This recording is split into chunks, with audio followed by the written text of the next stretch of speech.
BTV ఇది మీ TV.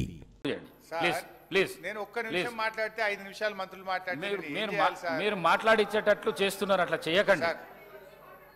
నేను దయచేసి ప్రభుత్వం కొంచెం ఓపికతో సంయమనంతో వింటే రాష్ట్రానికి మేలు జరుగుతుంది, వినాలి. ఇవాళ గౌరవనీయులు మంత్రి గారు మాట్లాడుతూ రాయలసీమ లిఫ్ట్ గురించి, ఆంధ్రప్రదేశ్ రాజకీయాల గురించి, పోతిరెడ్డిపాడు గురించి అనేక విషయాలు వారు స్వీపింగ్ రిమార్క్స్ చేసినారు.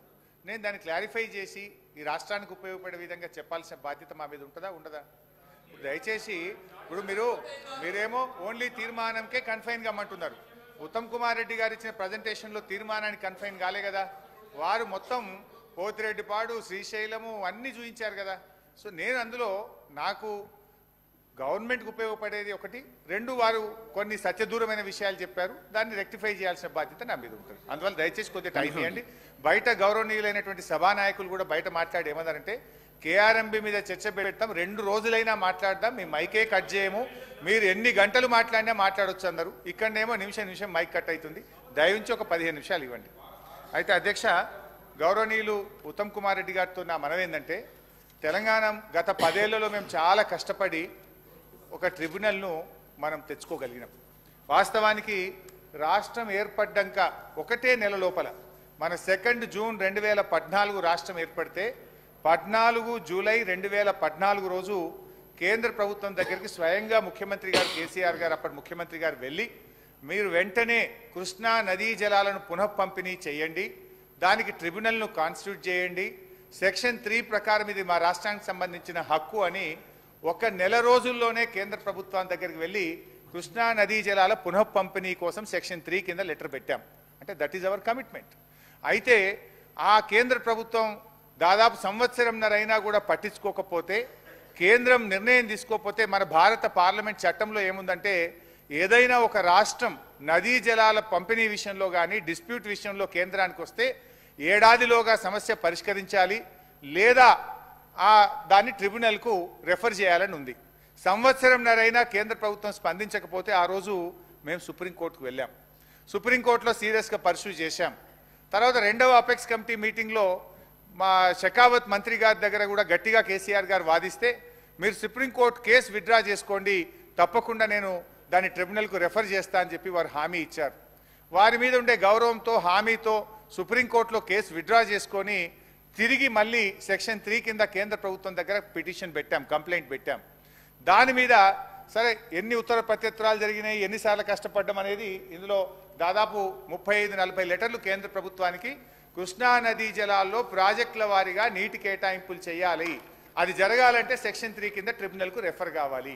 సో ఎట్ లాస్ట్ 8-9 ఏళ్ల నిరంతర ప్రయత్నం తర్వాత మొన్న ఈ మధ్యకాలంలో కేంద్ర ప్రభుత్వం 6 అక్టోబర్ 2023 ట్రిబ్యునల్ను కాన్స్టిట్యూట్ చేస్తూ వారు గెజిట్ పబ్లికేషన్ ఇవ్వడం జరిగింది.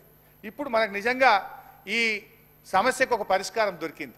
ఇప్పుడు ఈ ట్రిబ్యునల్ ముందు ఇందులో చాలా స్పష్టంగా చెప్పినారు, ఏదా 811 టీఎంసీలు ప్లస్ మన కేడబ్ల్యూడిటి 2లో అదనంగా ఇచ్చినటువంటి నీళ్లు, తర్వాత పట్టిసీమను మళ్లించడం ద్వారా వచ్చిన 45 టీఎంసీలు, వీటన్నిటిని కూడా ప్రాజెక్టుల వారీగా నీటి కేటాయించండి అని చెప్పి కేంద్ర ప్రభుత్వం ట్రిబ్యునల్ను కాన్స్టిట్యూట్ చేసింది. Now we got the order. ఇప్పుడు మీరు ఈ తీర్మానంలో ఇంకోటి పెట్టండి, ఈ ట్రిబ్యునల్ను కాన్స్టిట్యూట్ చేసింది కదా, మన దేశంలో ట్రిబ్యునల్ అంటే 20 ఏళ్ళు నడుస్తుంది. ఇప్పుడున్న ప్రజెంట్ బ్రిజేష్ కుమార్ ట్రిబ్యునల్ 2004లో స్టార్ట్ అయితే ఇవాళ 2024, 20 ఏళ్ళుగా అదే ట్రిబ్యునల్ కొనసాగుతూ ఉంది.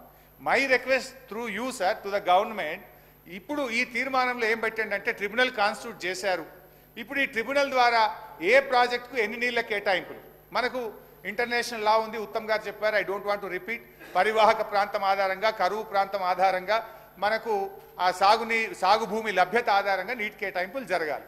ఇప్పుడు మనం ఇందులో పెడదాం, ఈ ట్రిబ్యునల్కి ఒక స్టిపులేటెడ్ టైం, ఒక 6 నెలలు పెట్టి 6 నెలల్లోగా ప్రాజెక్టుల వారీగా నీటి కేటాయింపులు చేయండి అని చెప్పి ఇదే తీర్మానంలో దాన్ని కూడా యాడ్ చేసి కేంద్ర ప్రభుత్వానికి పంపిస్తే మన రాష్ట్రానికి మేలు జరుగుతుంది. ఇలా రాజకీయం ఏం లేదు.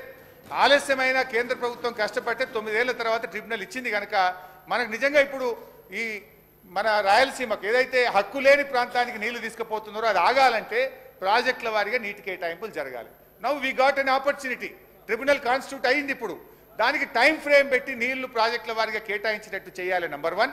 నంబర్ 2, రాష్ట్ర ప్రభుత్వం కూడా మంచి మెరుగైనటువంటి వాదనలు వినిపించగలిగితే డెఫినెట్గా మన నీటి కేటాయింపులు పెరిగే అవకాశం ఉంది.